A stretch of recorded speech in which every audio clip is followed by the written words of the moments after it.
தளபதி விஜய் சொல்லும் போதே கெத்தா இருக்குல்ல. ஏன் அந்த பேர் வந்தா உலகமே செதறுது? காட்டுறேன். சும்மா சொல்லக்கூடாது.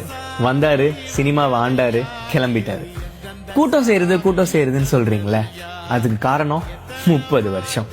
30 வருஷம் ஒரு என்டையர் ஜென்ரேஷனே வளர்த்ததுதான். ஸ்கூல் போற குழந்தையில இருந்து ரிட்டையர் ஆன ஏஜ் பீப்புளோட மனசை பிடிக்கிறது ஒன்றும் அவ்வளோ ஈஸி இல்லை பாருங்க. No matter what genre it is, just say Vijay படம், அவ்வளவுதான். 6 வயசுல இருந்து 60 வயசு வரைக்கும் எல்லாரும் உட்காந்து பார்க்க ஆரம்பிச்சிருவாங்க. ஷர்ட் மேல ஷர்ட் போட்டு போக்கிரி பொங்கல்னு ஆடின காலத்துல இருந்து பிளடி ஸ்வீட் வரைக்கும் எல்லாருக்கும் உங்க மேல அவ்வளோ பாசம். இதுக்கப்புறம் அண்ணா மாதிரி ஒரு ஹீரோவை நம்ம மக்கள் வர்ஷிப் பண்ணுவாங்களான்னு தெரியல.